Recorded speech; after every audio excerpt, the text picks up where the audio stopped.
Can I make the joke? Say we're on Donovan Standard Time, or is that a little Yeah, no, Fresh and Fit Standard Time is fresh better. and fit? Yeah, oh my God.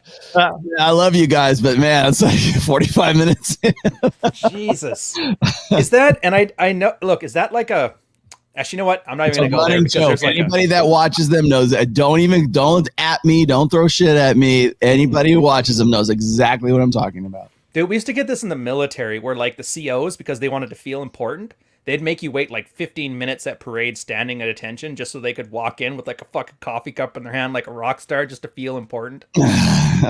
People were passing out, falling into each other, dropping bayonets. I was like, oh, the punctuality thing, it gets to me, which is funny because now they keep calling me Donovan Standard Time. Yeah. Well, welcome, guys. Rule 0. The topic is unattractive men. Oh, shoot. There. Couldn't be talking about men who know better without bringing Rich in here. What's going on, brother? Okay. Hey. Fix this one. Hey. There we go. Now we got the full panel. This one's pretty straightforward. I was thinking about a topic and something that everybody here could work with well. And right now, what the awesomest topic is wham and ain't shit. But I don't want to do wham and ain't shit because I think we got 6 dudes in here, and the last thing we need to do is find hoes. There's other guys doing it better. And everybody here talks. Everybody here has clients. John has a ton of clients. Rollo's had a ton of clients. John does. Rich does. I do. In all different spheres, right?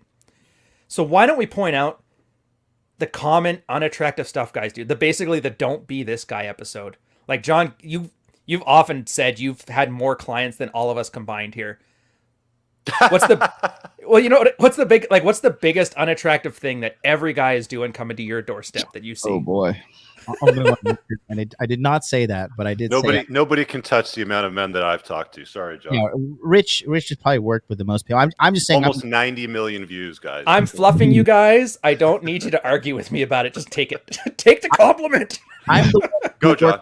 I'm the one who works the most hours with guys. Yes. That's my thing, because I everybody knows who's in my community. Like, I give my life and soul to these guys. But I'll say this, and I came to this conclusion when I was in Okinawa vacationing, and I took a journal with me. And the number one problem where all men's problems come from in this space is by them needing a woman's love and validation, needing it. Okay, because a lot of guys in this space, they're very needy, and they're searching for a woman to fall in love with. And the reality is, women want to fall in love with you. Women don't want you to fall in love with them. Women want to fall in love with you. It's all a one-sided show with them.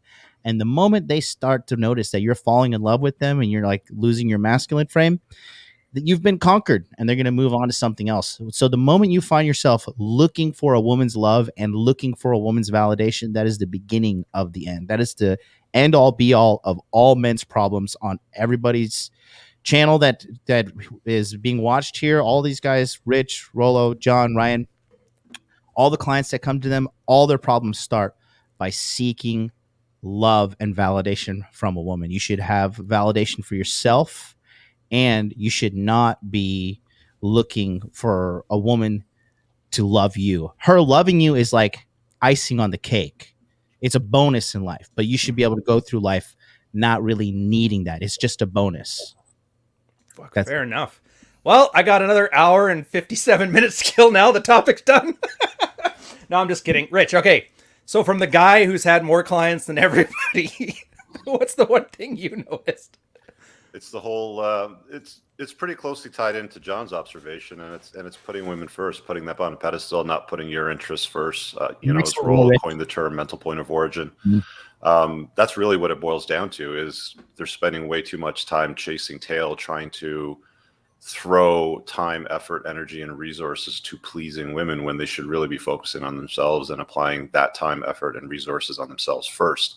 I'm not saying don't include a woman in your life. What I'm saying is, if you decide to invite a woman or women into your life, do it in such a way that they complement it and that you're still putting yourself first. You're not bending the knee to them all the time. It's a really important concept that almost all guys fail to understand. Dang. And you put it like in 4 simple words too in the chat there. I had to throw that up. All right, so Fitch John. I got to come up with like a nickname for you there. You don't talk about relationships. Call me Fitch my whole life. Fair enough. But yeah, like you don't talk about relationship. You're teaching guys how to fight. So Yeah. I'm curious on yours, and I have a feeling you're going to have like a similar answer to Hugh. But what do you find Well, when your guys coming in? it's a little different. My biggest problem I run with guys with is they think they already know everything. They think they already have the answers. They think what they saw on TV or what they saw on a movie is the way it's done. That this, oh, well, I heard this or I saw this or whatever in a fight. And that's the biggest problem is them giving up that idea that they know what they're doing and just to take the word of somebody who has experience, somebody who's been there, somebody who's been around. I made a tweet the other day about how I said grappling's the best skill to have in self-defense. And I get a bunch of nonsense kidding in my replies about, oh, I end up in a ground fight. Why are you shooting takedowns? Blah, blah, blah. And they're so stupid. They don't even understand that grappling isn't a ground fight. Like there's plenty of grappling that you do on your feet. And that's way more important than getting in a fist fight. If you get in a fist fight in self-defense, like you already have separation. You have to have separation to throw punches. If you have separation, you have the opportunity to get away. So just a lot of guys not letting go of their ego in what they think they already know. And I'm sure that translates over into a lot of things. A lot of that pedestalizing of women, living your life to like, oh, I've got to attract a girl. I've got to have a girlfriend. I've got to have a wife. I've had to do these things. That all comes in with ego investments and how they've been raised and how they've been brainwashed into this altruistic type mindset where they're valueless unless they have a woman with them. And they need to give up all that shit. They need to be able to put their ego up on a shelf and just listen to somebody who has experience and try out the things they learn, try out the things that they have knowledge on and see if it works for you. Maybe it doesn't. You know, you may have a different build or temperament or whatever that some of the techniques aren't going to work great for you. But at the end of the day, like you've got to go with somebody who has knowledge and experience over your own ego bullshit. Fair enough. All right. Well, Rollo, I have to ask, do you have an article about this? I have several. I have 10 years of articles. Damn it. That's funny. Rational Mail. My blog is going to be 10 years old on the 19th of this month, which is kind of insane to me. I never thought it'd be this long. I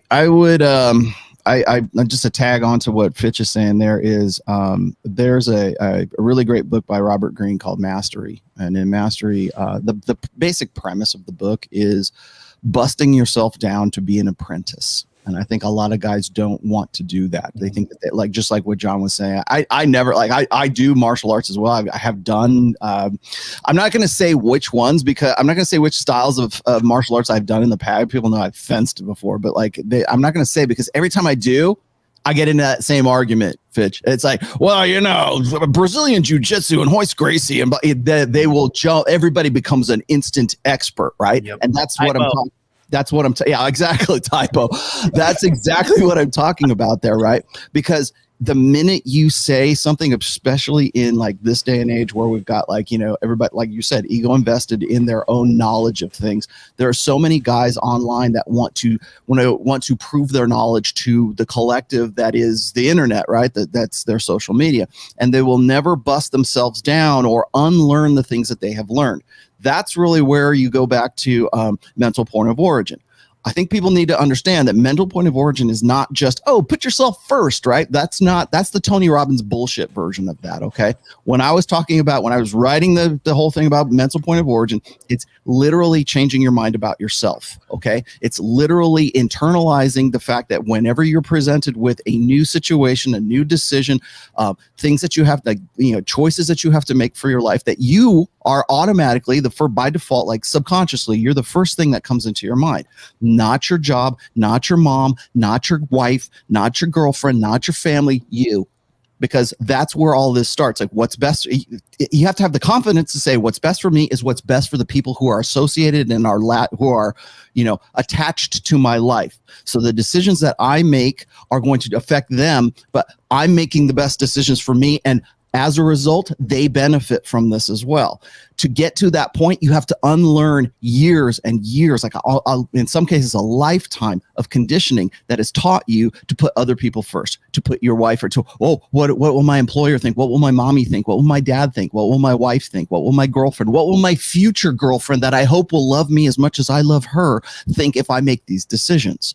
Will I be in a better position if I make these decisions to go with my career or the military or whatever else?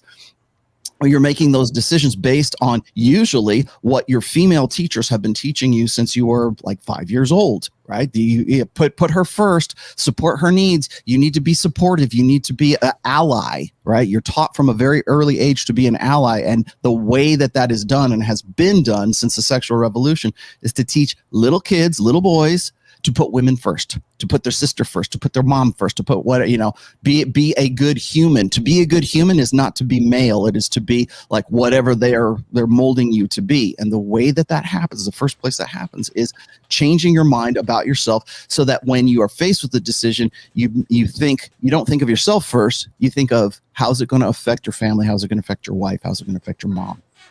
Which is absolutely crazy. By the way, so this is the point I was kind of going with this. 4 different guys. Rich is talking about entrepreneurs. John's talking about body language and sex. Rollo's talking about dynamics. Fitch is talking about beating the shit out of somebody. Did you guys notice that? Like everybody had a variation of the same answer, the mental point of origin. And I'm hoping the audience catches on to this. It's not about wham and ain't shit. It's literally about you ain't shit. And that's okay. And you can get there.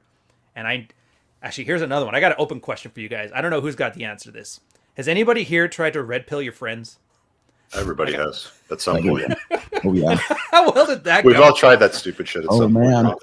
How accurate would this be if I were to say no good deed goes unpunished? Yeah, Like right. in your experience. Like Rich, what was your experience on this one? Probably, I'd say a quarter to a fifth might be receptive. The rest of them think you're crazy or misogynist or hate women. I can only imagine too. Although John, you're saying Japan is pretty base, so you probably don't have that issue now. But you were in the States for a bit. I don't know. You go talk to your cousin, and he's like, "Yeah, I'm going to tell your girlfriend on you," or some shit like that, or what? I just, Or do you even bother anymore? I mean, I used to be like, I used to really care about like trying to help everybody around me. But then I realized like a kind of like dark truth about life is like some people enjoy just being miserable and having their life suck. And so honestly, I'm happy people hate themselves, like, because it just makes my life easier. Like it's like, yeah, get the fuck out of my way. Like, yeah, go, yeah, I'll believe all women. Me too. My body, my choice. Whatever shit you need to go along with to justify your miserable existence, by all means. But another thing is this too, and this is another kind of dark thing. When you try to help people from the goodness of your heart, a lot of people will hate you for it. Oh yeah. Because you're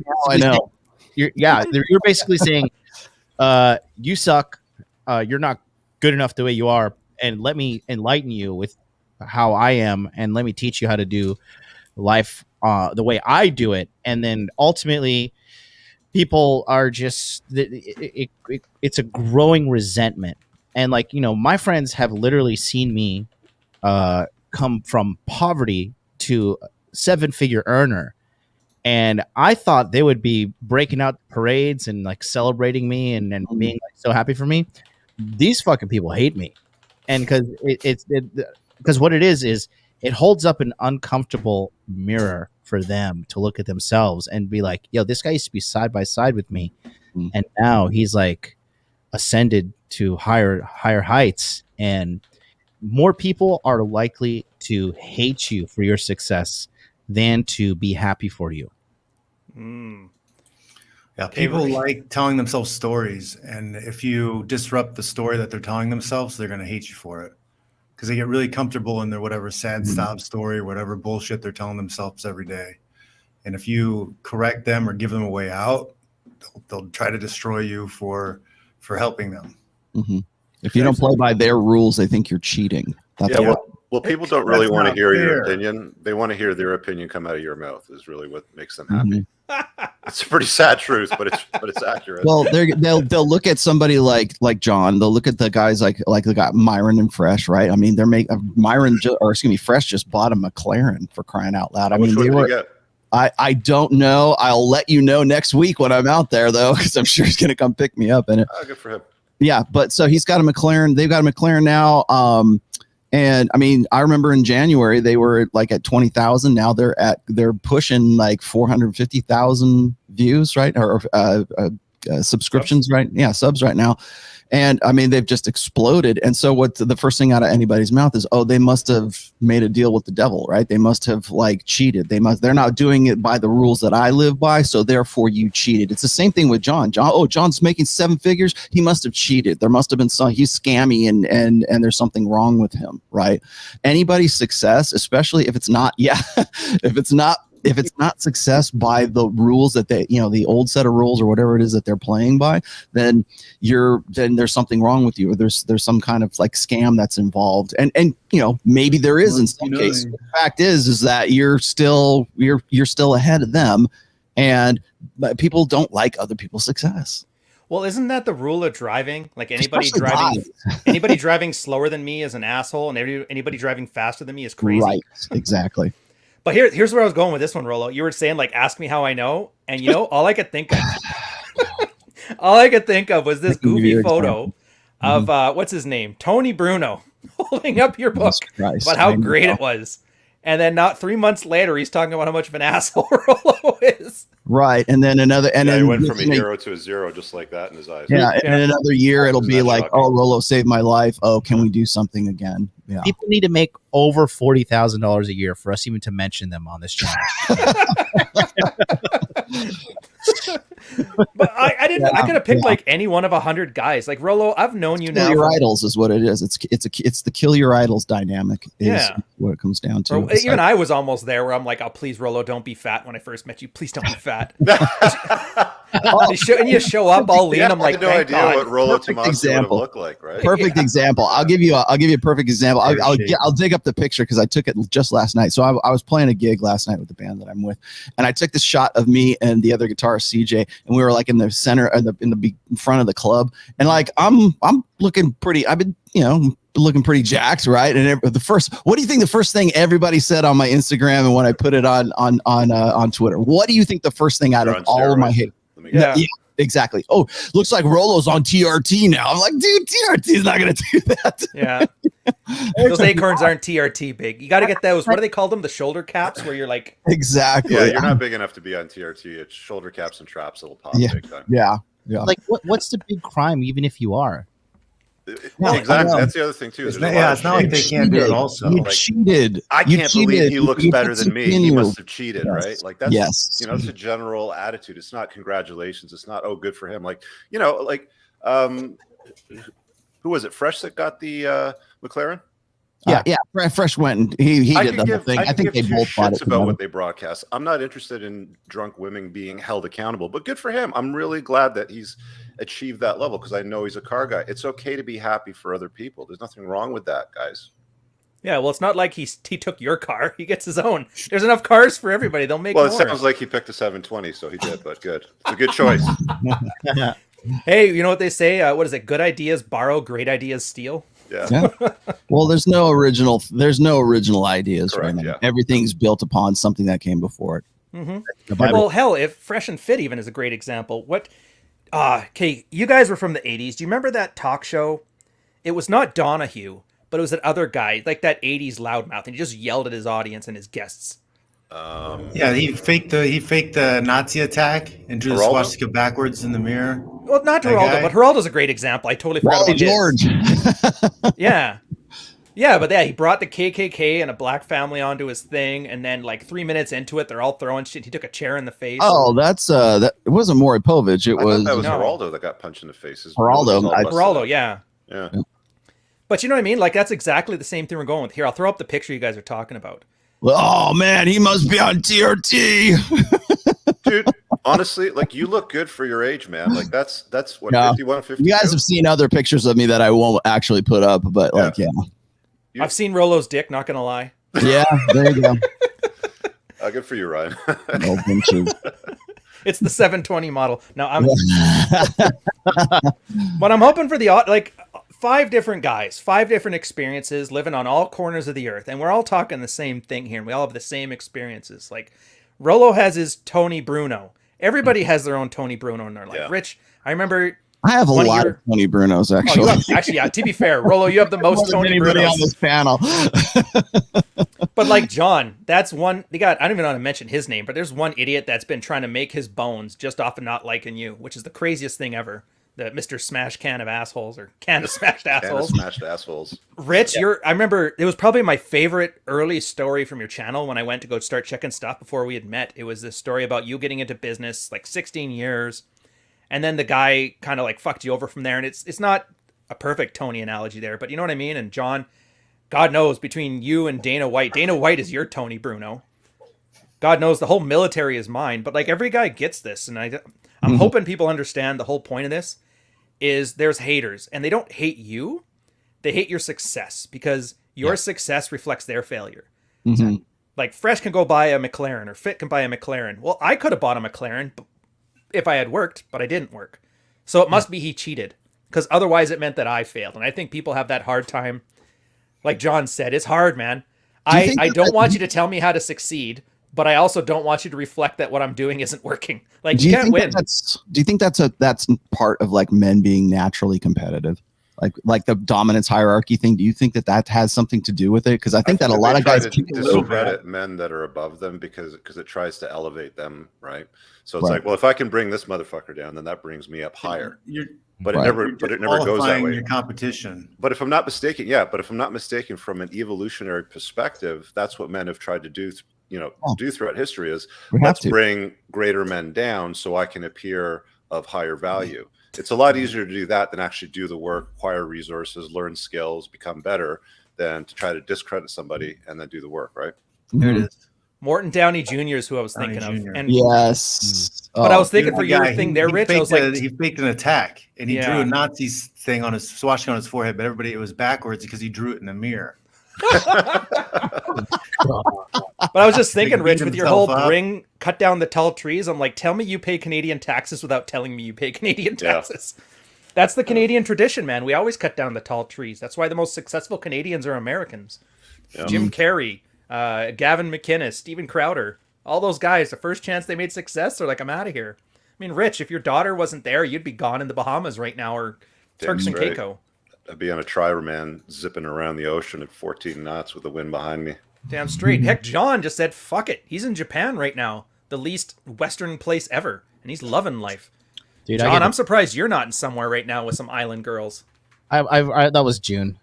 June was a busy month. June. Rollo has photos. I mean, if I did the foam can party live on the show, I mean, for Christ's sake. But that's how I know how much you trust me with those photos. Ryan saw her before the show. But anyways, no, but going back to that, right now what we're seeing is I get, because I don't know all the evolutionary biology stuff like Rich and Rollo talk about, but I think that the majority of men are weak beta males now more than ever. Because life has just become so easy. And, in the easy route to make yourself look better is to tear your opponent down, right? But all you really are doing is tearing yourself down, right? I mean, like we talked about the fucking the king of autism of the manosphere, and I predicted, I was like, this guy is going to self-destruct. And he went from having a thriving business to posting TikTok compilation videos and going on black pill streams. And, oh my God. When you base your entire existence on tearing other people down, you're going to lose, right? If you ever watch, this one's for you, Ryan. If you ever watch Monday Night Wars, when they talk about how it was WCW Nitro and WWF Monday Night Raw, right? And there were two competing wrestling organizations, and there was Vince McMahon and there was Eric Bischoff. And Eric Bischoff was the president of the WCW, and they did overtake the WWE in ratings for just right under 1 year. Vince, on the other hand, never acknowledged the WCW. The WCW, all they did was talk about the WWF All they did was trash their stars, read the scripts on what would happen on the show, and trash them and trash them and trash them. Vince never acknowledged him. And Vince McMahon is a billionaire, and Vince McMahon is a genius. And he says, my philosophy is to always lift yourself up. The moment you start tearing other people down is the moment you start tearing yourself down. And you've never seen somebody rise to the top by tearing other people down. It may be a temporary rise, but the real winners are the ones that focus on themselves and, not to fucking jump on the Rollo train or whatever, but they are their mental point of origin. They are their own most important thing. I've got haters. Dude, I have people making fake Instagram accounts now about me, trying to get people to join the cryptocurrency scams. I fucking made it, right? I don't give a shit about these losers. These guys can run their fucking mouths about me all they want. Because at the end of the day, they're just my unpaid marketing interns. And I appreciate their slavery. I do. And so, looking at me and how I've evolved over the 2 years for you guys that have been watching at home, I mean, use me as an example. And know that the solution to all your problems is to lift yourself up. This guy Muhammad Ubak Ahmad in the chat, he said something pretty wise. He says, "Well, how do we get men to stop looking at women as the enemy and as the boogeymen?" Right? And I see a lot of toxic content like trying to tear women down. Right? And I'm not I never tear women down on my channel. I just point out objective facts about the reality. Right? But the reality is this, like Richard says in his book, The Unplug Alpha, you need to take a cold, hard look in the mirror and give yourself a score on 1 to 10 on money, muscles, game, frame, right? And if you're not a 6 or above, you have work to do. And you have no business tearing other people down. You have no business tearing women down. None of that stuff. At the beginning of my show, I say, on my show, Interview with the Man, there's a clip, and I say, decrease your judgment of others and increase the judgment of yourself. That's from a book called You Need More Money by Matt Monero. I read that in 2020, changed my life. Great book. And it's so true. The moment you start looking externally to tear people down and look for reasons why you suck, that's already a loser mindset, and a loser mindset makes you lose. And when you lose, you fail in life and you don't win. And that's not what I'm trying to do. Yeah, and that leads perfectly into this question. So I don't know, I think Rich, you've been the TRT god so far. $5 super chat from Saeed here. If women could take a shot a week that make them look younger and more feminine, they'd all do it. Let me tell you something, guys, about hormone replacement women do it therapy. in Japan. Specifically, at the clinic that I use, whenever I've been there, pre-COVID, I looked at numbers, man. It's like 1 to 5 men versus women. Like for every guy that walks in there, there's 5 women that walk in there. By an overwhelming margin, more women are very quietly using hormone replacement therapy in their older years than men do, by a huge margin. So all that shaming that all these like low T, high soy guys and women are throwing at dudes, the truth of the matter is women are using this far more than men. Well, it's funny is like we shame guys for using TRT, but like when a woman hits menopause and she goes on estrogen or she goes on whatever, no one can, like, that's just, do what you need to do, girl. Make your sexual agency evergreen, do whatever you have to do, like boob job, whatever. Guys go on TRT. It must be because you have a little dick. That's why. Well, it's the same as you guys were just talking about making money. Oh, Myron must have been cheating. Fit must have been cheating. John must have been cheating. Must have been cheating, yeah. Yeah, TRT is also cheating. You notice that, though? It's like a crab bucket thing. I've been monitoring. I've done 2 TRT tests in the last year. So I'm starting to monitor where my levels are at, because if my energy levels start to be affected, if I have trouble maintaining the physique I want, like I'm going in on it. But I'm starting to study and educate myself on it now. I'm hoping I can hold out until I'm 50 before I go on the sauce. But if my levels get too low, I might as well do it. I don't care. Like, I'm not competing, so if I can pay money to look my absolute best and feel like I'm 20 years old again, why wouldn't I? Yeah, just do it now. Start now, Don. Dude, men raise as defective women, man. Well, because once you're on, and I don't want to necessarily, commit yet, unless you have do to. it super long period of time. But I think, and I don't know if Rollo had an article on this about the crab bucket mentality, because girls are collective, and so they They want to keep every girl in that range of average, so nobody's better than everybody else, and they can all stay in a cohesive unit. Yeah. And that's all this cheating conversation here is guys doing this. Guys basically acting like broken women. Now, I know you got an article on this, so please run your mouth. Oh, no, I was, yeah, I've got, actually, thank you very much. All right, I'll run my mouth for a while. No, actually, I'm pretty mellow today. I mean, I was, man, yesterday was really rough. Yeah. No, I've got I think it was back in 2014 or 2015. I wrote this story called "The New Fit," and it was funny because the reason that the picture that inspired that post was this picture of this chick who was like, it's supposed to be a before and after shot of like the girl, like, losing some weight or something like that. And she didn't look all that much different, but like, I was amazed by the amount of women who are like, you go girl, you look great. You're sexy as hell, blah, blah, blah. It's like any chick that is a little bit fatter than the average chick, girls will always build that girl up.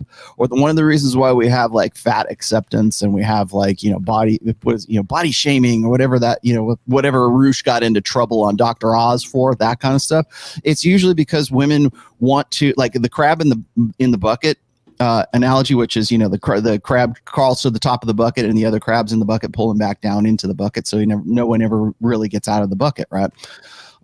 For women, it's always been that, because I think on some level of consciousness, like women fight covertly, right? Men fight out here, women fight back here, right? Women fight in the psychological. Women will hold a grudge way longer than most guys will.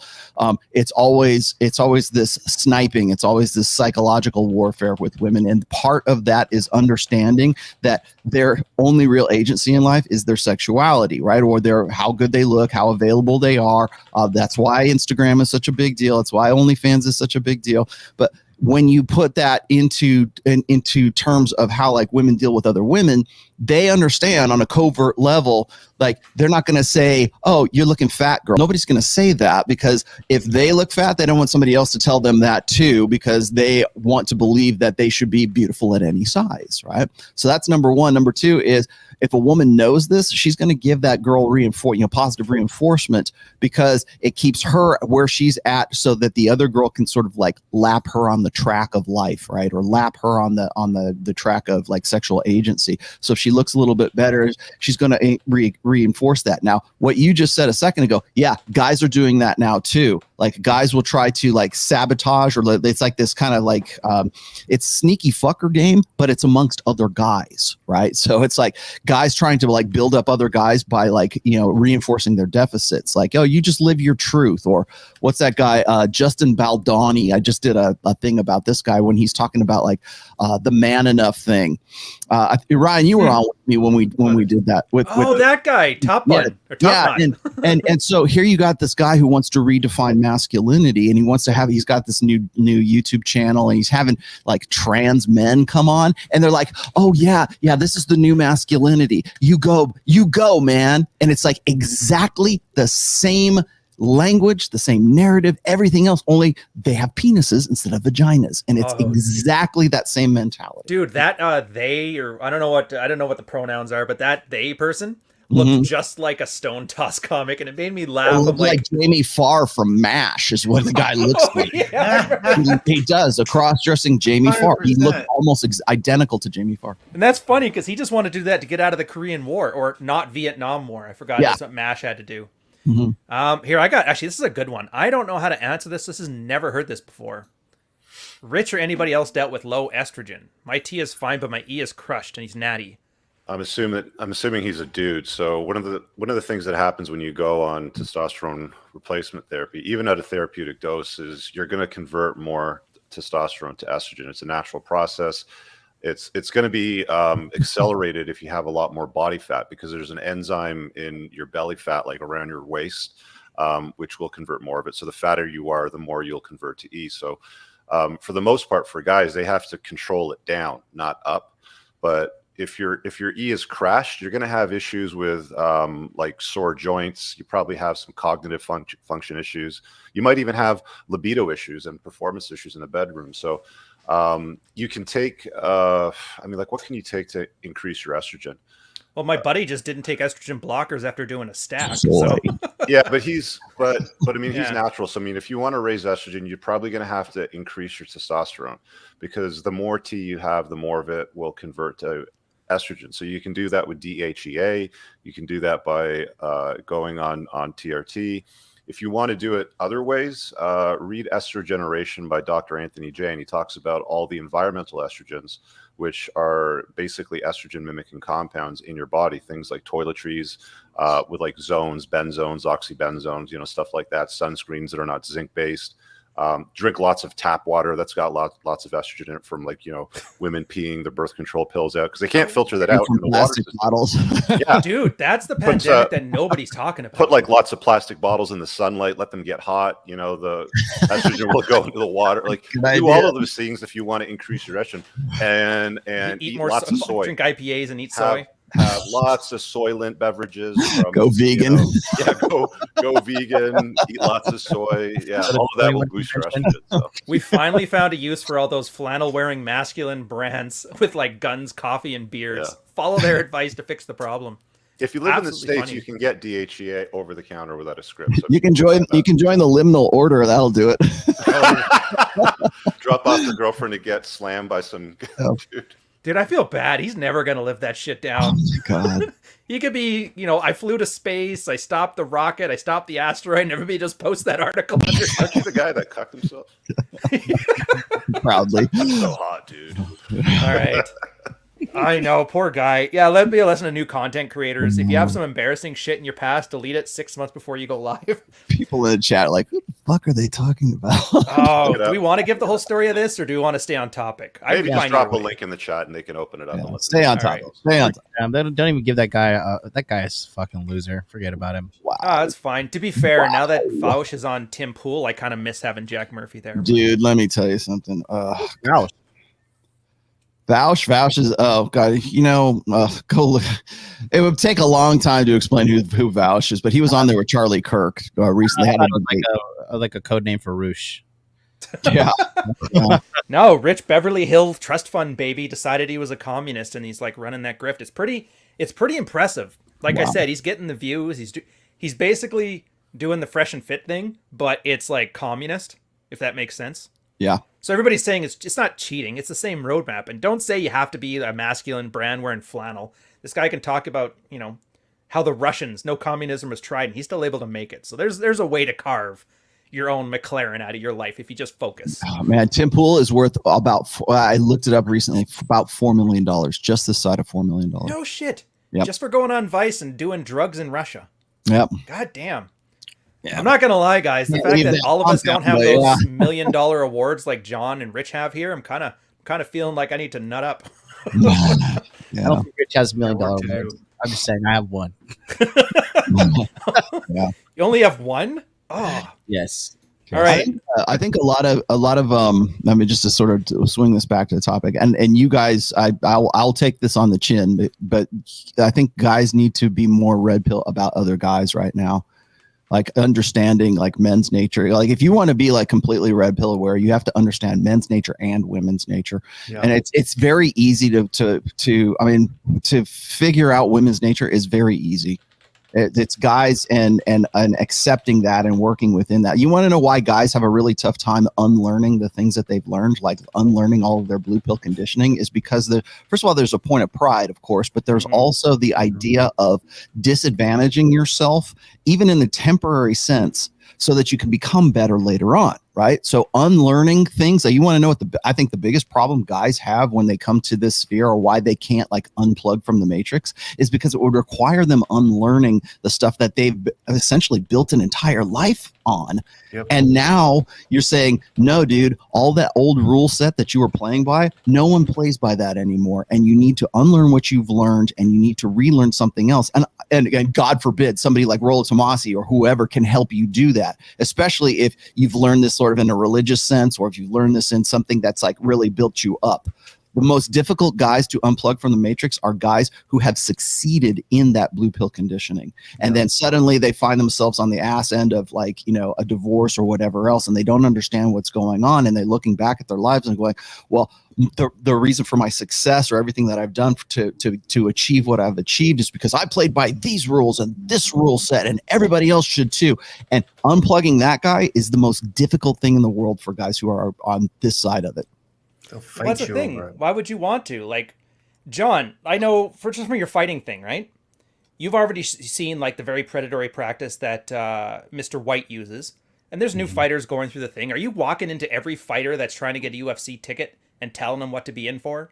Like, are you trying to save? No, I mean, and that's talking to a wall. Like, you understand you're being ripped off, you're being robbed, whatever. But they have that. It's a part of that blue pill mindset is that honor and humbleness, and I just need to fight, I need to win, and then everything will take care of itself, and maybe the promoter will pat me on the head because they're good people and they're giving me this opportunity.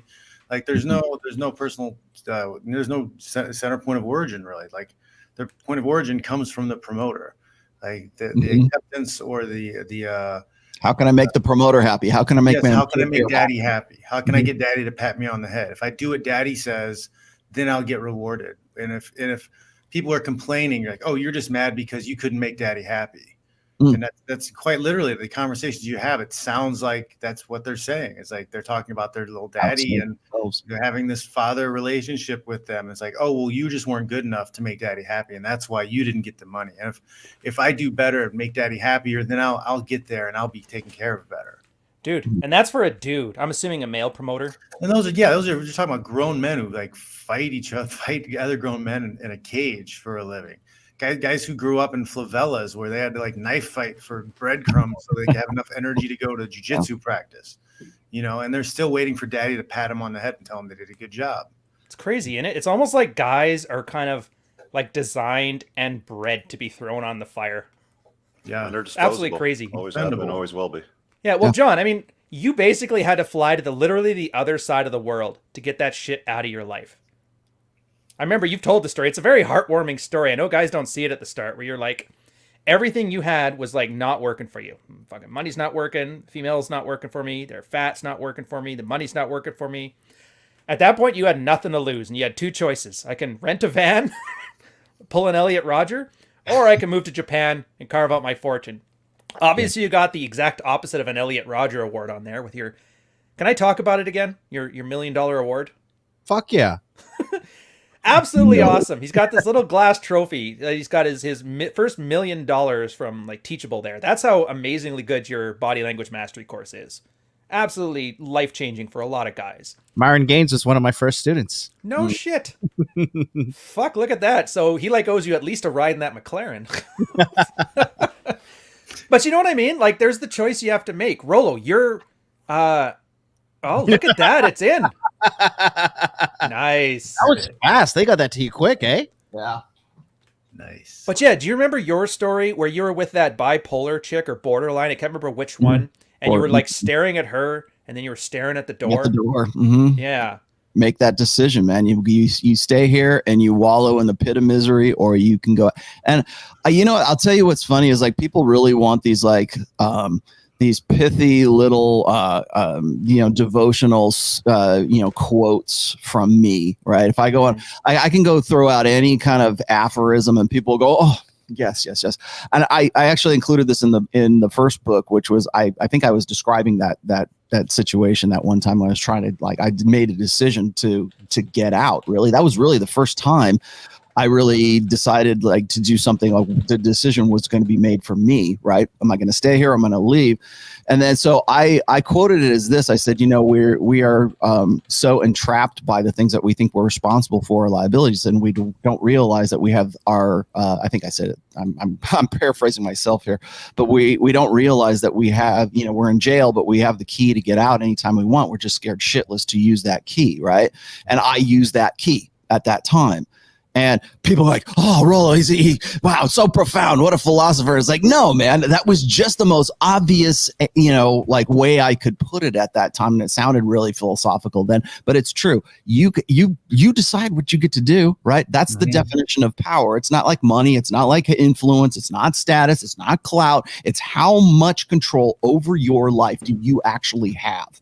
I don't care how much money you have. If you don't have control over what the direction of your life, there are a lot of millionaires whose wives direct their lives for them. Their companies direct their lives for them. They're not free to do the things that they want to. Although it seems like they have a lot of power and a lot of status and a lot of influence, they have much less control over their lives than guys who are like these freewheeling, like Hotep Jesus. He just picks up and goes whenever he wants kind of thing.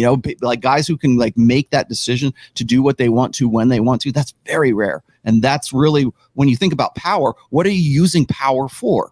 You're using it to control the direction of your life. Sometimes that includes using other people to go in that direction. Yeah, and that's why we call it tyrannical and power hungry, and we demonize the idea of power. I'm quoting Robert Greene here, but power is not good or evil. It's just in how you use it. Well, I was going to say it's the female-male thing. Like female power is control, male power is freedom. Right. Yeah. Now, here's my question. Rich, I love hearing your answers in these ones because they always make me laugh. Rollo's just talking about aphorisms, right? He can say the mental point of origin, and I'm sure you've told a lot of guys that you're consulting for like way more money. Oh, I mean, it's like they're getting it cheap, but it's not cheap. You know what I mean? How many guys have you told like mental point of origin, doing the work, all these aphorisms, and they agree with you? They think this is great. But then once you kind of map those aphorisms to their life, they're doing the exact opposite. Do you see this often, especially among newer clients before they catch on?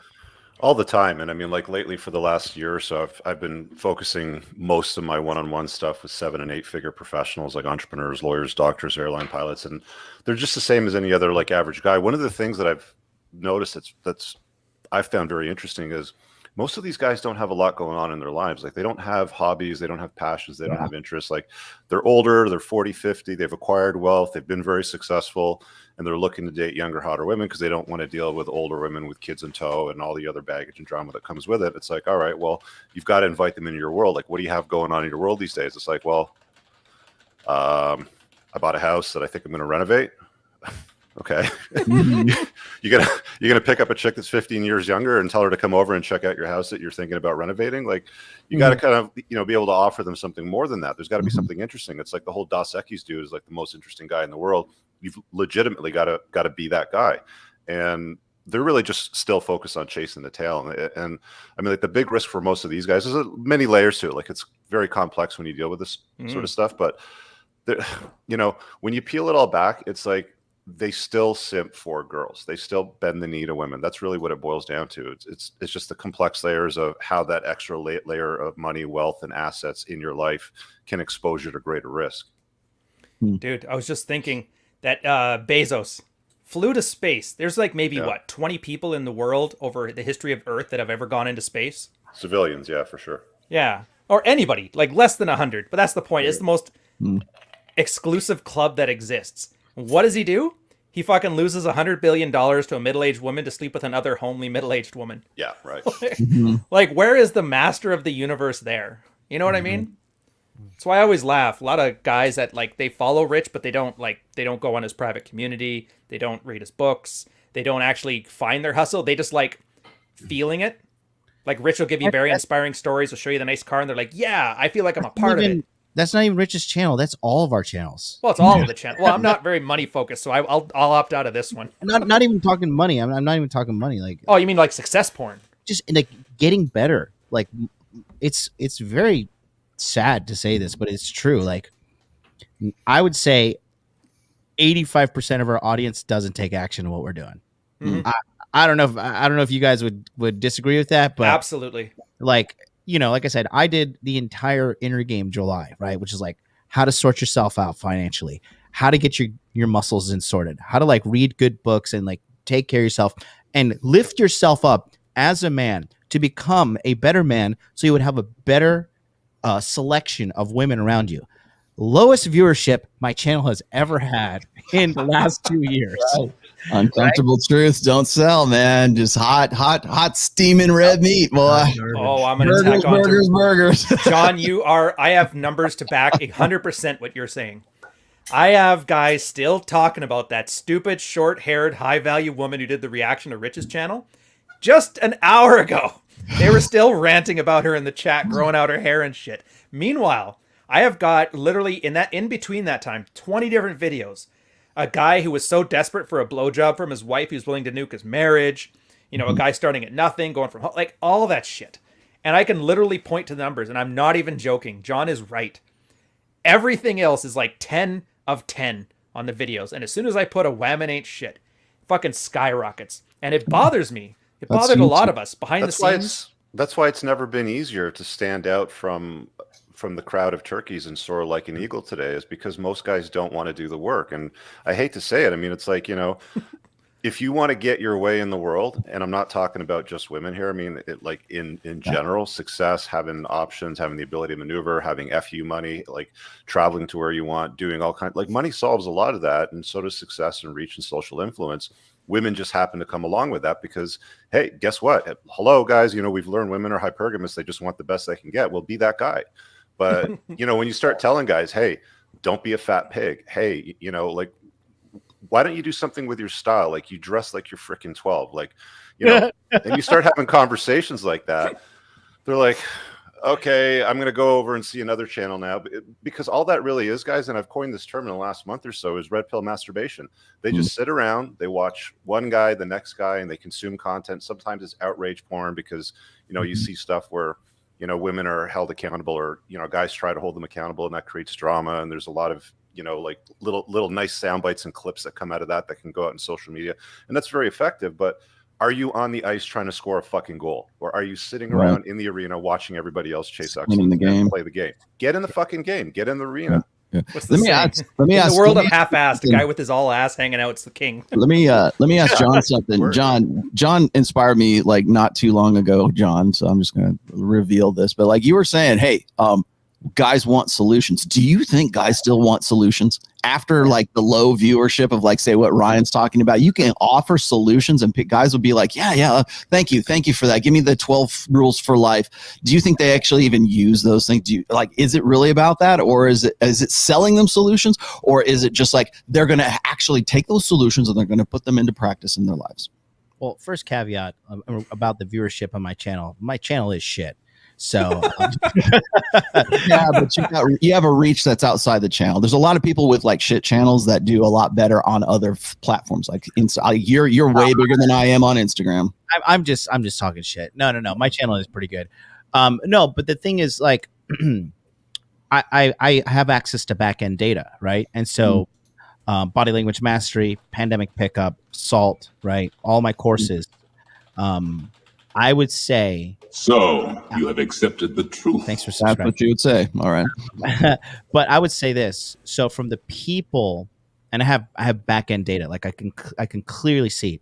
So out of the 100% of people who buy my courses, there always comes with a live training session to attend on Zoom to answer any questions you may have about the course, about your life. I can look at you on camera. I can talk to you. I can see what's going on with you, right? Out of the 100%, I would say 40% of the people come to the live coaching.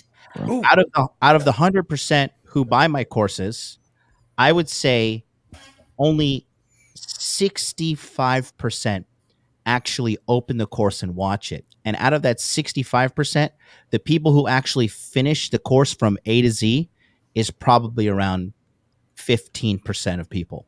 So can I fluff you for a bit, John, on that? Go ahead. I've actually been looking at this, and you look at the stats on the average e-course, not Manosphere shit, like anywhere. I think Jeff Miller actually had one of these too. Their average open rate is like 40%, and their active completion rate is under 10%. So keep this in mind.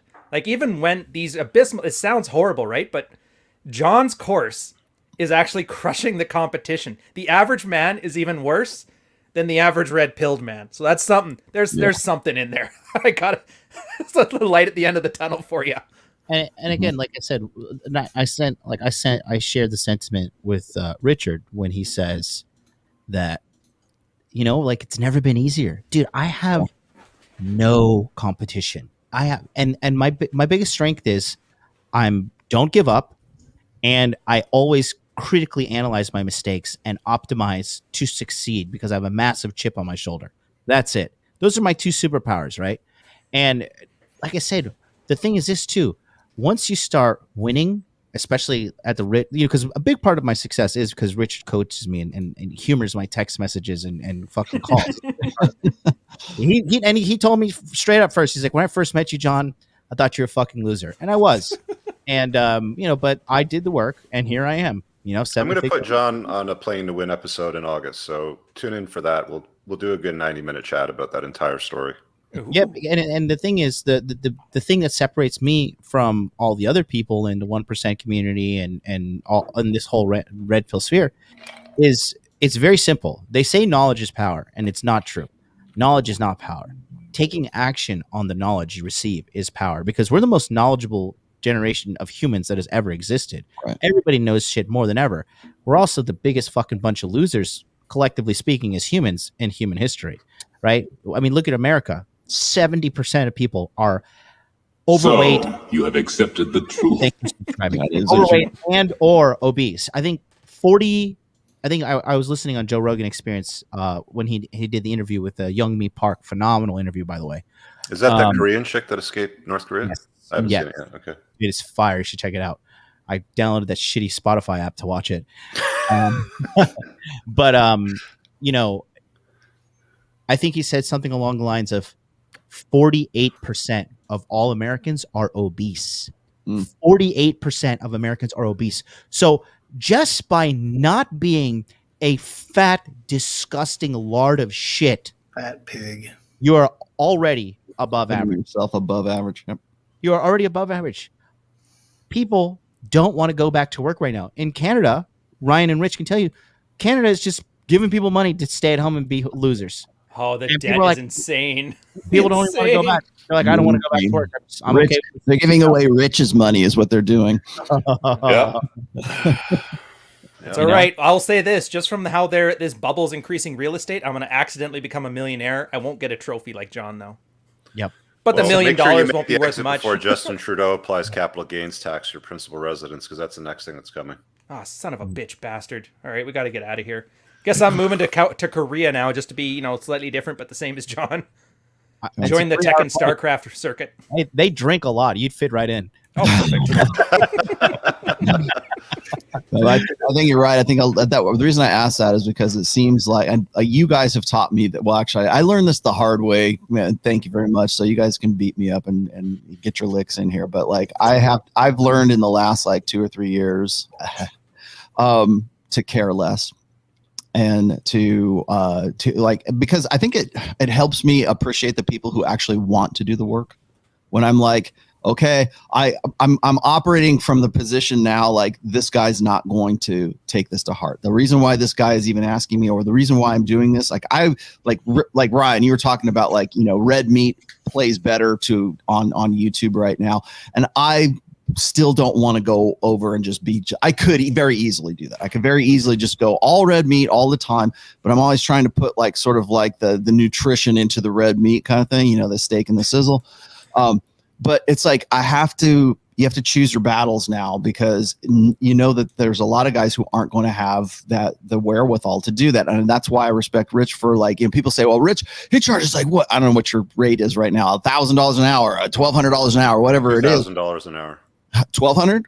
$2,000 an hour. Like, oh my God, what a grifter. Who would pay that? Well, the people who are serious. The people who are actually going to do something, those are the people, and those are the people that you want to work with, right? I mean, those are the people who it keeps you honest, and it definitely keeps them honest.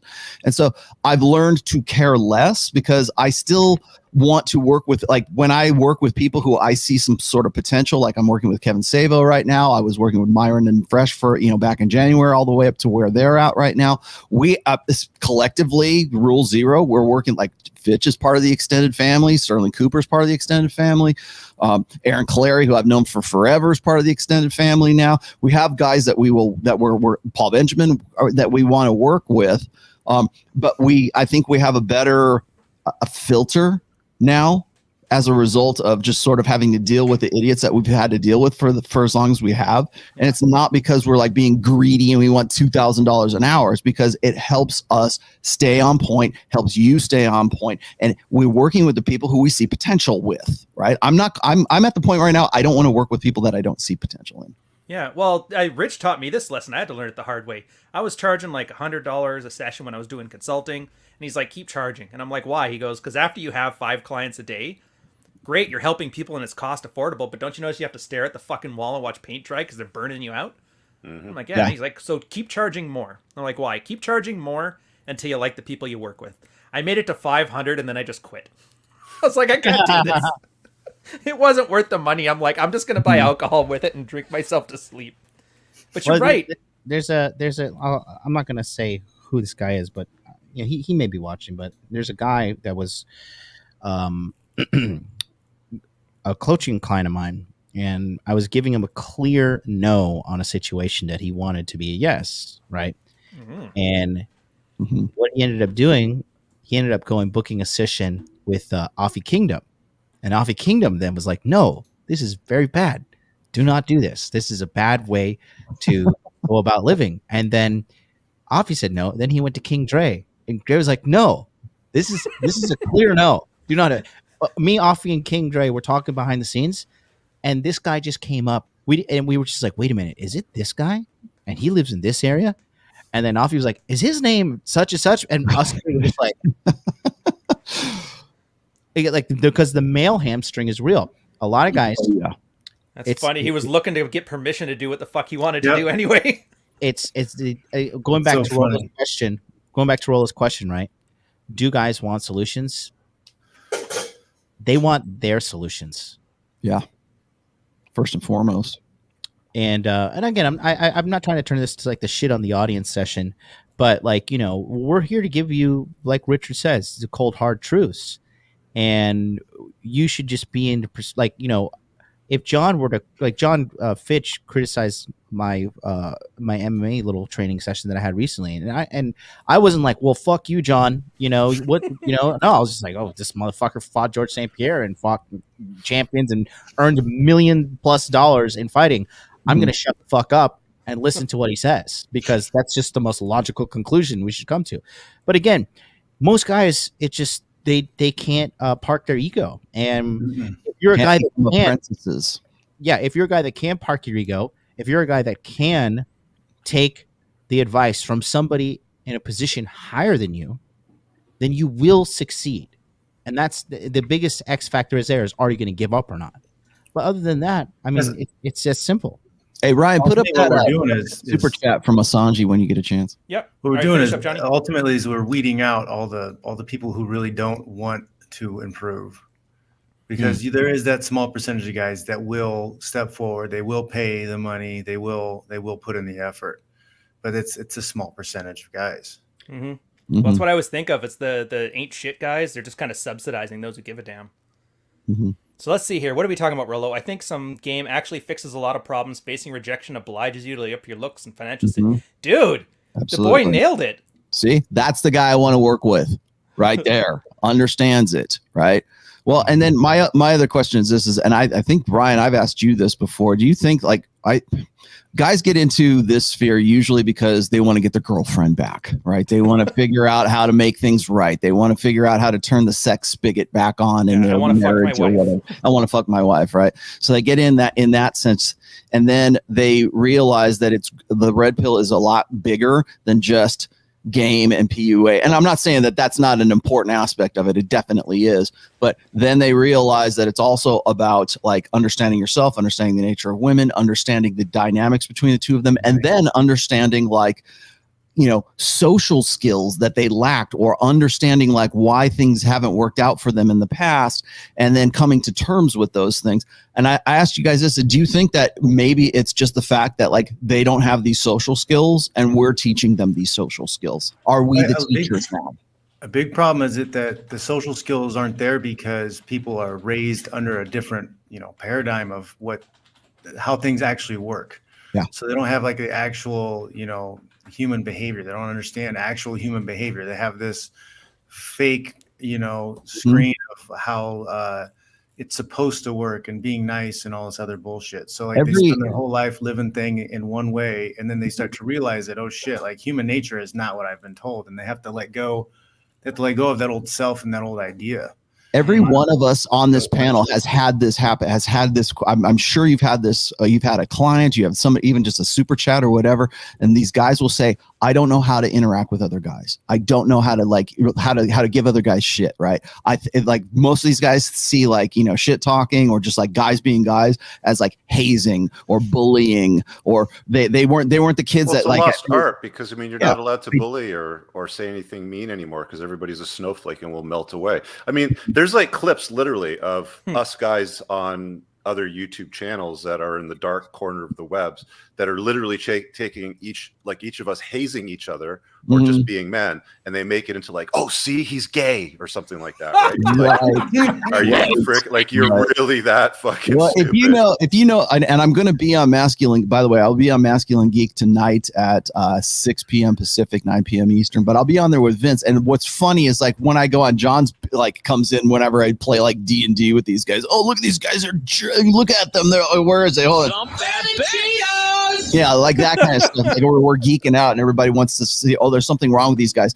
We give each other like Aaron Clary. We ruthlessly give Aaron Clary shit all the time because that's our relationship with Aaron Clary. Same thing with Drew Bay. Same thing with Vince. Same thing with TJ. Same thing with all those guys from that side of it. And we just like fluidly, seamlessly like interact into that. Most guys don't get that. They don't understand like how guys can rib each other, or it's this locker room humor, or oh, they're bullying each other, or they're hazing each other. To be fair though, with Clary, you guys are so mean to him, it hurts my feelings. I never you should have been there, and you should have been there in March. Boogers at me, that guy, man. Yeah, and I've known Aaron probably as long as I've known Hotep. So like people actually think watching Aaron that he hates me and that he thinks my book sucks. Oh yeah, it's hilarious. It's so funny. Larry, how are you this autistic, man? Yeah. I just love watching Clary's misery from Tokyo. Especially like a beautiful woman. He's the best, man. I like that guy. Yeah, he makes me look like an optimist. I got nothing but patience for that. See, most guys, particularly of Gen Z, and I would say at least half and maybe more of millennials, don't get that. They don't know how to interact with other dudes, right? Yeah. Because they've never had that experience or whatever else. And that gets back to my point: are we teaching these guys social skills? We've had that episode before. The dad you never had. Are we now the teachers? Because no one else is teaching this. Well, it's all the episodes. Rich, do you remember like a year and a half ago? Yeah, well, of course we are. Do you remember like a year and a half ago, somebody gave us a super chat? And I don't know why I can remember this one. You probably don't. Where the guy is asking like, hey, could you guys do an episode on like male camaraderie and getting along with other men? Mm-hmm. And I remember you just looked up. It's like, that's every fucking episode you need. One super chat a year and a half ago, and it sticks in my mind to this day. I was like, holy shit, that put out all under perspective. And meanwhile, you have to give them a little bit of benefit of the doubt, though, because like I have a very difficult time socializing and being around non-red pilled people. Mm-hmm. Like I have to put up the fake smile and just tolerate some of their bullshit. So if they're embedded into some tech company where like every man they run into is more of these weesh blue pill guys, like it can be very difficult for them to figure out how to socialize. Mm-hmm. Well, I was going to say, that's the perfect segue into this question from Chemo about brain fog. 'Cause it sounds like, hanging out with California soy boys will give you brain fog. But do you guys get this? I've only ever seen it when I was taking race TAMs when I was writing book 1. And if I took them too often, then I started to have that trouble focusing. But then I went off and it went away for a bit. So I don't know if that's what he's referring to. But I guarantee this guy's eats like shit and is out of shape.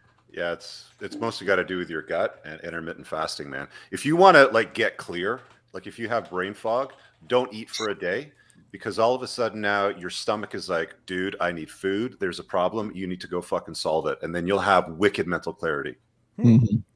Yeah, I guess nothing like starvation to kind of clarify the mind. Fair enough. Think about it, man. Go back 100,000 years, right? If you hadn't eat for a day and then in a day, you've got to solve that problem. Otherwise you die, right? Oh, no, I like that. That's definitely simple. All right, dude, try that one. And then we're going to get Sancho Bohemian. Sancho. Thanks to the 3 R's, Rollo, Rich, and Brian. 3 R's and 2 J's. It's like a sitcom. Paid off his debt half a year, back to stacking, investing, and just not giving a damn and still doing the work. Look at this. For every That's the guy I want to Sancho, work with. yeah, for every Sancho, there's 100 different Tony brothers. Yeah. Good for you, man. Look, and I don't want to shit on those guys. The other 99 guys that are just masturbating to watching Rich do his shit or watching John do his shit, they're paying for Sancho to get this thing for the rock bottom price of putting the work. So even the guys that were shitting on, you guys are doing the Lord's work. You got him to where he is, and he did the work. So congratulations to everybody. All right, I think I've fluffed just about everybody there. I'm just about out of compliments here. During the cast, by the way, I've been throwing links to the channels. I'm sure you guys already follow Rollo and Rich. If you haven't, do subscribe to their channel. I've been throwing up both the Johns. Get in there. Give them a subscribe. Give it a watch. You can always unsubscribe later if you don't like it, but you'd have to be stupid not to. Is there anything special on the go? We'll do this as like a midpoint thing before we get back to the topic here. Johnny, you got another course coming out right now? August 26th, baby. The Dark Pass. This is a psychological analysis seduction school. You learn body language mastery. Now we're going to teach you how to get into her mind. I've been writing this course for over a year and a half now. Just go to darkpass.net, get on the waiting list. It is a complete breakdown of female psychology as well as 27 different archetypes of women that are globally known, because the blueprint is pretty much the same on a global aspect, right? Because a lot of guys, once they solve the getting laid thing, the next problem they have is keeping the girls around and finding a decent girl, right? And I would say like 99% of guys are pretty bad at this, right? Finding a decent girl and or keeping her, right? Maintaining frame. We're going to cover that in this course. It also comes with 10 webinars that are what I'm calling the 100-year seduction school, when we have over 100 years of experience in this webinar program. It's starting September 1st and ending September 10th. 10 days, every single day, back to back, coming in there, dedicating to educating you guys and then answering your questions, analyzing girls' profiles that you're dealing with, social media, the whole 9 yards. We'll also have something called the Guided Seduction Lounge, and that is going to be a Telegram chat where it's specifically dedicated to helping you guys understand the kind of girls you're dealing with. So we'll analyze text messages, analyze their social media, username, from A to Z. We got it all completely covered. It's only coming out for 5 days, so you can only get into the course and register for 5 days because we have to start the training on September 1st. Go to the darkpass.net. We already have like 50 plus people on the waiting list. I started advertising it on Monday. This is going to be huge, and you're definitely going to want to be in there. Oh, all right. And then next one here, Fitch. What about you, brother? Yeah, follow me on where is it there? JohnFitch.net on Twitter. Slide in the DMs. I'm doing seminars, small groups, private one-on-ones. I will be, hopefully before the end of the year, I'll put together like a self-defense type course. But yeah, follow the Twitter, and I'll be putting a lot of stuff on there, a lot of fight, self-defense type stuff. Everybody, especially with the way things are looking like outside these days, I keep seeing clips of San Francisco and New York City, people getting jumped and beat up. You need some self-defense in your life. And the beautiful thing about learning martial arts and self-defense is that you will magically start to not be a fat ass once you start learning these things, because you'll start to understand you can't do shit if you're a fat ass. You have to be in some level of physical shape to be able to defend yourself. And Rollo. Well, I guess we already know about yours. I saw the music video, dude. Yeah, well, episode 2, I just put it in the chat here. Episode 2 of SaveaHo, I have my cameo where I look like, what's his name? Mike from Breaking Bad. That's up and available right now, so go check that out. I'm working with Kevin Savo. The episode 3 is already will be in production by next week, I believe. So again, guys that I want to work with, Kevin is definitely one of them. Also, he was responsible for Thought Mommies in the Club, so go watch that video. You can also pick that up on Spotify. That's something else that I've helped sort of produce. I think I like being able to like Rich was saying, a lot of these guys, they've got all kinds of money, but they have no hobbies. They have no like interests or passions or anything like that. I am definitely not that dude. I like my toys, and I like to put money into things that I think are worthwhile. And this is what Savo's production thing is definitely worthwhile. So go check that out. The episode is now up. You can see the full see me in my full 2.5 minutes of glory, my 2.5 minutes of fame, right? So you can see that. I am going to be, like I said, on Vince's channel, The Masculine Geek, tonight at 6 p.m. Pacific, 9 p.m. Eastern. Of course, my main live stream will be on Sunday. That's at 1 p.m. Pacific, 4 p.m. Eastern.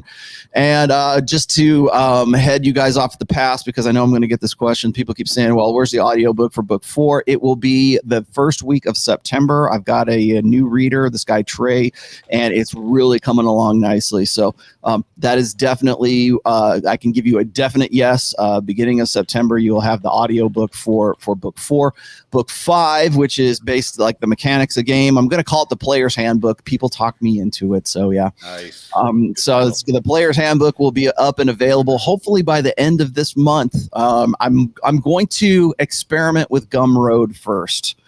Because people are telling me to offer it exclusively on Gumroad before I go and put it up on Amazon. So I think what I will do is I'll put it on Gumroad, and you guys can tell me what you think about it. And then also there will be a print version of it, an Audible version of it eventually. But I think I'm going to put it on Gumroad first, because just to meet the needs of the masses here. So I got that going on, and let's see what else. I think that is. I think that's about it. Oh, I will be in Miami.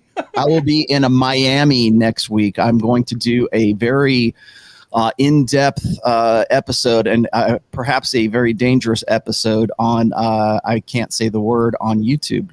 GR Apes with Myron and Fresh. I'll be out there. I'll also be on Sterling Cooper's show probably while I'm out there as well. So that'll be from Wednesday until Sunday of next week. And that's going to be a pretty intense episode. Myron actually called me up last Tuesday and said, hey, can we do a show on forced sexual copulation? Call it struggle hugging. Struggle hugging, yeah.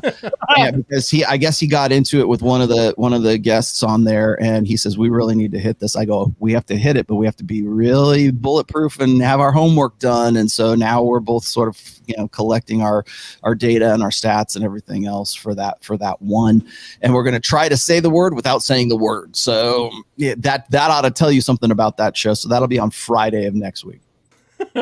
And then Rich, so you're having Johnny on there to talk about millionaire stuff, which is cool. What else you got? Yeah, I'm going to have John on in August to do a Playing to Win episode. It's a 90-minute show where I kind of dive into Chase basically playing to win versus playing not to lose. So John's got a pretty cool story, and I don't think he's ever told it on another channel that's got some reach like this. So that should be a great conversation. Nothing much really. Just grab the book if you haven't got it. It's on Amazon, Kindle, print, and Audible. I narrated it, and I read every single review. So do me a solid. If you've read it, go to Amazon and leave a review. If you're going to read it, leave a review. I read every single one because I want to know what the feedback is on it, because when I follow up with another book, I'm definitely going to take your suggestions into consideration. So if you enjoyed it, give it the 5 stars. Thanks. Nice. All right, and then me, I don't want to go so far as to do the bulldog thing where I'm like, this is why I'm done with the manosphere. But I took a more casual route, man. I'm just like, you know what? Your opinion would need to matter in the first place. Exactly. I decided to chill out. I'm like, you know what? All these guys are talking super serious about, hoes and tricks and that. It's like, why don't I just relax? Rollo had a great point before. I'm putting a link to it in there. Digital Rian. Remember how guys talk? We have to be doing something, and then we kind of talk as we're staring forward at it. I'm like, why don't I bring that to it? So what can I do? And it's like, I'll start a fucking Minecraft channel. Fuck it. And you know what? Guys are loving it because it's a casual place. They can talk red pill. It's autism free. So come on in, give it a subscribe. We're doing the initial push to get it to 1,000, then start taking it off. And on the off chance the Stefan Molyneux Brigade comes after us and we get booted from there, well, we can always just sit there and play with electronic Legos. And that's it in this one. So back to the topic. The unattractive things that guys do. And everybody here obviously knows women, at least one. They know women, but that's not just as a sex toy, but you have probably, acquaintances that are friend females or sisters, moms and stuff. Hearing them bitch about this stuff, now that you've been on this side where you've seen men at their lowest and they're most struggling, I got to admit, they kind of have a point sometimes. And I'm kind of wondering, is that just me, or do you guys see that, I could see why a lot of these girls bitch about these kind of guys? No, both people are equally fucked up. I mean, oh, for sure. Women suck and men suck these days, and like it's just that's why everything's the big smorgasbord that it is right now. And Joe Rogan said it on, because when he talked about young Mi Park, right, the woman who escaped North Korea, that woman is, and look, don't get me wrong, I'm the last person to patronize women. That woman is stronger than 99% of all American men, and what she went through she like looked forward to getting graped. She was like, well, this can get me freedom, so let's just get this over with. Jesus. Right? She literally said that she looked forward to it to get her the freedom that she wants. So they do have I talked about it earlier this week on one of my episodes when I said they're all lost on my Thursday episode. And in regards to women today, they are absolutely pretty bad shape, but men they are not like in a position to be criticizing the majority of guys. I mean, just go outside and look at these dudes. I mean, they're either massive fat fucks or they're soy, and it's like that's just, there is pretty much no in between. And so I think the guys do have valid criticisms, but again, like when you see these losers on the black pill streams and stuff like that, right? These guys are so ugly they don't even turn on their fucking camera, and they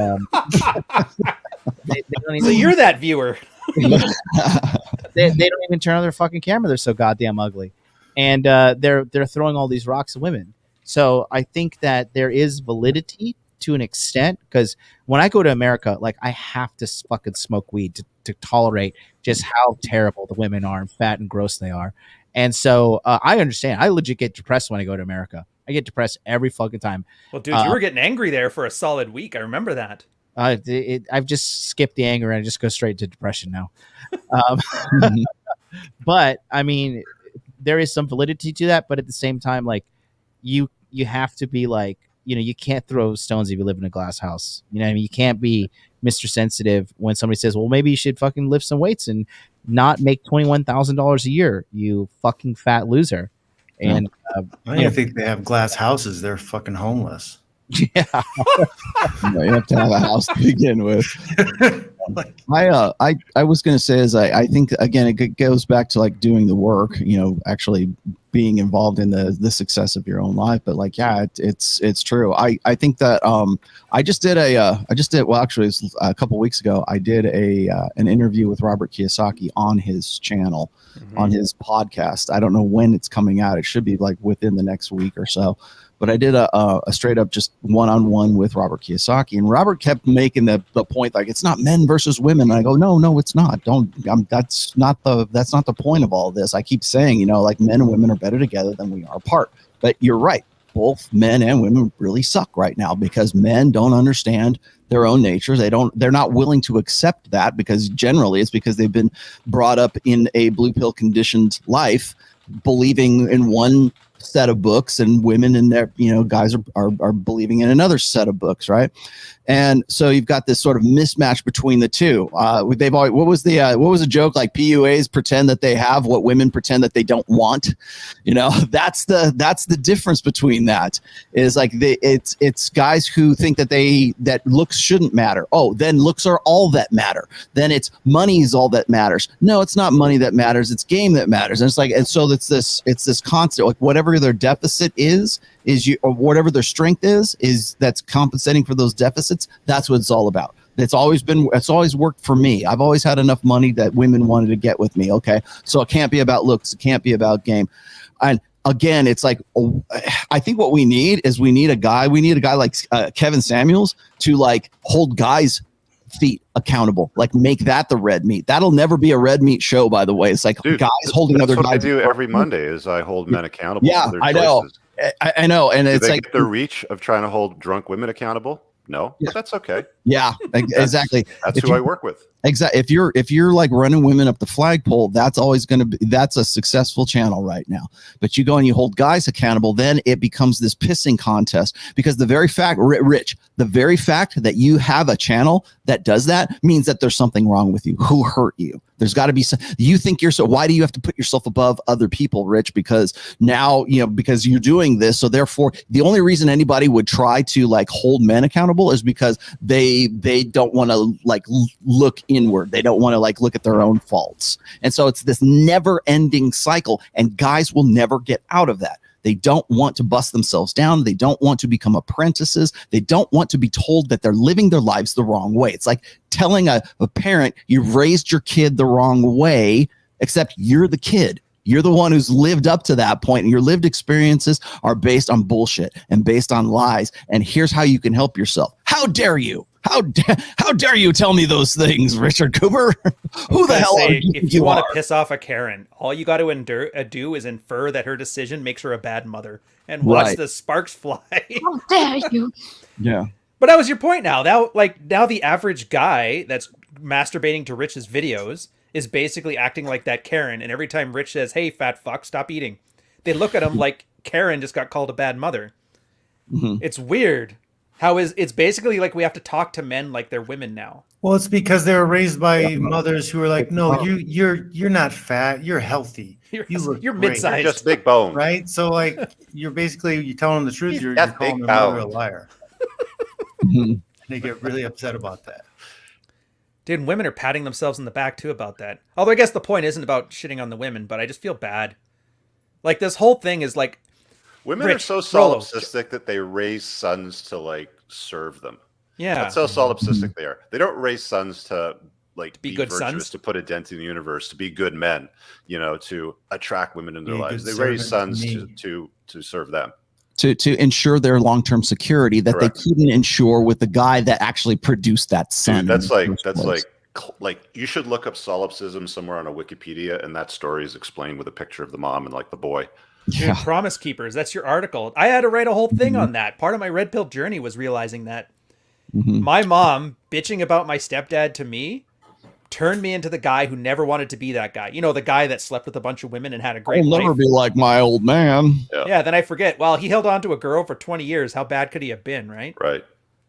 Yeah, it's just one of those things. Yeah, and the Promise Keepers thing, by the way, is not actually about the Promise Keepers organization. It's about it's about kids, about like 15-year-old boys who say, I don't ever want to be like my dad. I'm going to protect my mom. I'm going to respect women. I'm going to do it. Basically buying into the sort of feminist ally narrative as a result of their single mother being this poor helpless person, and it's like, yeah, but she still chose your dad to reproduce with, to have you. And the guys will get into their adult years and they don't really understand why it is that they want to cheat on their girlfriend, or they're getting like they're getting worked over or rolled by their girlfriend because they're that guy. They're gaslighting themselves. I think that's one of the, and I wanted to make that point during this whole show, is like most guys today, most blue pill guys today, guys who are plugged in, they gaslight themselves. They don't need women to gaslight them. They have themselves, and that whole kind of like that man enough kind of shit, like the Justin Baldoni stuff. That's gaslighting yourself to saying, if we do these things, gentlemen, let's all get together and be better men. Where it's like the Good Man That's basically the Good Man Project, by the way, for 2021. If we all get together and we agree to support women and lift them up and be better husbands and better men and whatever is according to female correctness, then we'll have a better world. No, it hasn't worked. It hasn't worked since the sexual revolution. It is not working now. It did not work for the Good Man Project, and it will not work for Man Enough either, because all you're doing is towing that line. Because as you said, John Fitch, most guys today are defect. These are remember how we say we're raising boys to be defective girls? Mm-hmm. Now these men are defective women. And this is how they think. This generation effort into men who are defective women. Do you notice how even like the little like cuddle clubs here are starting to get lazier? It used to be the Good Man Project, like be a good man. Now it's like the Good Enough Project. We have you can't even half-ass it. Like, come on, dudes. God, there's this one in Australia. You'll love it. I'll end on this. They're calling it the man cave. Rich, let's just start the Consider Trying Men's Group. Yeah, consider trying. All right. Anyways, guys, so we're at the 90-minute mark. We're going to end. Unless anybody's got some closing thoughts, I'm going to close this out here. Guys, get out there and do some shit. Prove us all wrong and that you guys are all crushing it. Get Go- past that $20,000 a year barrel that John set you to. Go to my channel. We're doing Dude Party at 2 p.m. Eastern Standard Time. We're going to go live here in about 50 minutes. We're talking about the Delta variant, the vaccine, and government control. It's going to be super lit. Get your tinfoil hats ready. Ooh, do you got a link to that? Throw it in the chat. We'll put it up on screen so everybody can just click and go straight over. Make it fucking easy as shit. I do. Give me 2 seconds and I can pull that link up. But yeah, we're going to talk about everything. Like, we're going to talk about what happened in New York City, how they're trying to push this vaccine passport, and we're going to talk about the whole in San Francisco too. all the soy states. Of course they are. And Quebec. Soy But stick. the nightclubs out here are starting to ask you to bring photocopy or whatever, a picture on your phone of your vaccination card. Right here. You just take a look and you can see. All right. So, Yeah, I'm yeah, gonna take a John will put picture up the of my link. dick. I'll throw it up there. There you go. Join Show into that to one. them. If anybody wants to take us out, we'll go on just one answer to this question here. Who wants to do her? Oh, I got it. Go pick up my third book, Positive Masculinity. That the first third of that book is dedicated to red pill parenting. Fucking jammy. All right, guys. Enjoy yourselves. Take care. Hit John's channel. The link's